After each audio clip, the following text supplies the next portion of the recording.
Friends, today's topic is types of conservation of biodiversity. So, conservation, the term says protection. Protection of whom? The planet. The planet consists of what? Plants as well as animals. So, because it is very much important to us, right? So, now in this conservation, we are studying three reasons for conservation. First one is narrow utility.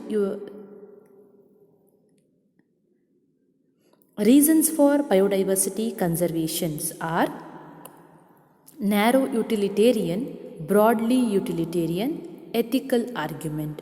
That is, there are three types of reasons over here. That is narrow, broad, as well as ethical reasons.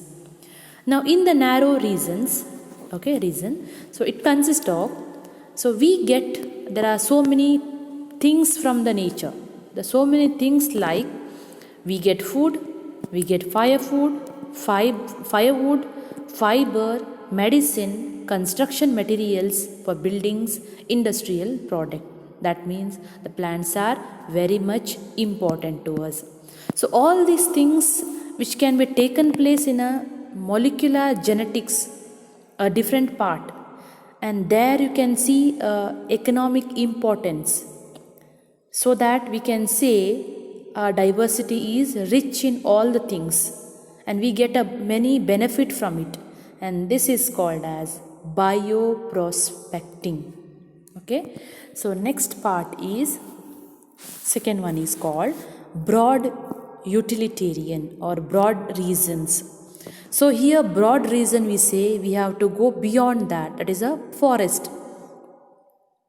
Amazon rainforest. So I told earlier it is called lungs of the planet, since it is going to give us 20% of oxygen to the atmosphere. Okay, and then so how does the oxygen take place? Due to the part of photosynthesis. And the same way, some of the pollinator species like insects, birds, okay, and the bat, okay, some of the plants, some of the animals, due to their activity the pollination take place, and then pollination we are going to get the fruits as well as seeds from the plants.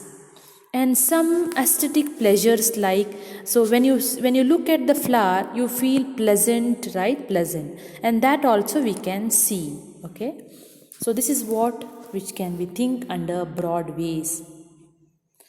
Third part is called ethical utilitarian or ethical argument. In the ethical argument says, see, there are some of the plants like tulsi, ashwagandha, it has got a medicinal value. Tulsi we pray, right? So Hindus custom, according to the Hindus custom, it has got a purity. So we pray that, we worship that. So that is called as ethical reasons. That means there are plants, animals, and then microbes which has got philosophically, or else it may be a spiritual value of it, so that we have to preserve that for our future generation. That says about ethical argument. Next is about conservation. There are types of conservation. How many types? There are two types. The first one is in situ conservation. Second one is ex situ conservation. So we can conserve biodiversity in two ways. So for example, for in situ is national parks, sanctuaries, sacred groves. Ex situ is botanical garden, zoological park, and the wildlife safaris. Okay, so we'll see a further part of it. Okay, so the definition and all these things we'll learn. So how will you define this in situ conservation? In situ means under or inside the natural habitat we are going to protect the species, and that is called as in situ conservation. So here, so you can see there are 34 biodiversity hotspots which are present in the world.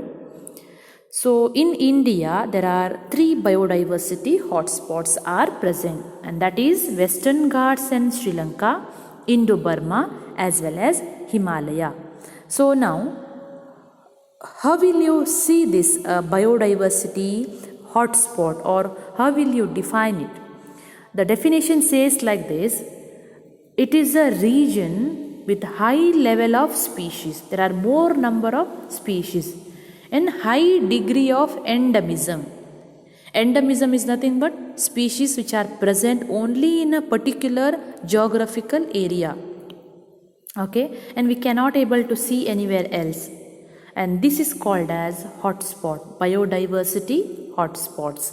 And those high biodiversity hotspots are located in India are like this. Okay, and further part which comes under here, which is called as some of the examples like sacred groves are also, which comes under in situ conservation. So sacred groves are nothing but, groves here says that it is a forest, it is a group of forest which consists of trees, wildlife in a high and the this one okay, sacred groves are these along in the in situ conservation. You can see a sacred groves as a in situ conservation. Sacred groves also an example here. Groves are nothing but a forest over here which consists of trees and the wildlife. What is the important for sacred groves? Important for sacred groves are helps in conservation of natural forest. Example: Kashi and Janshia hills in Meghalaya, Aravalli hills in Rajasthan. So these you can see the picture over there. They are worshipping there the trees. Okay, they are protecting, okay, under the human care. Okay, they are protecting and preserving.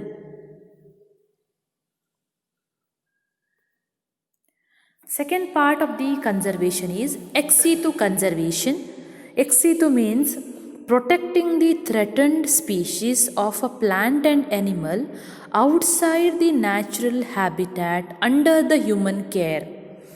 So here it says that some species, like now example, if you take a tiger, elephant, right?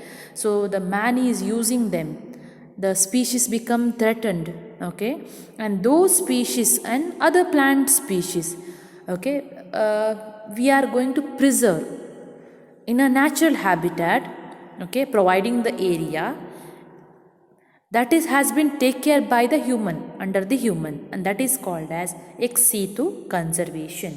Example, we can see zoological park, botanical garden, safari, wildlife safari, and some of the gametes, like conservation of gametes through cryopreservation.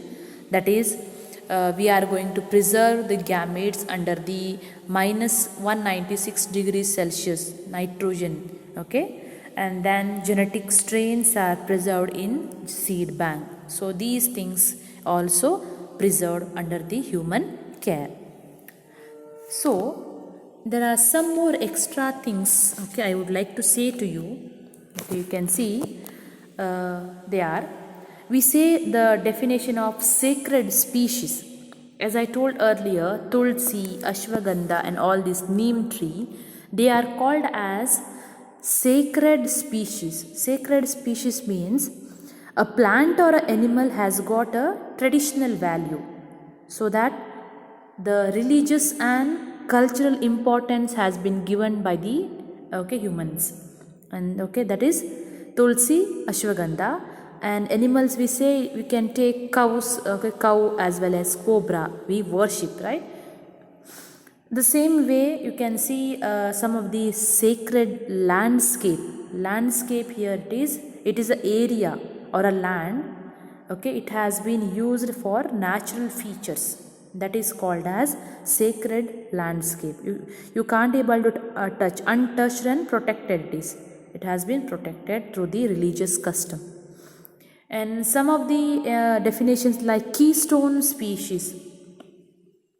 So it is a species where we can culturally or socially valued and protected, and it is called as keystone species.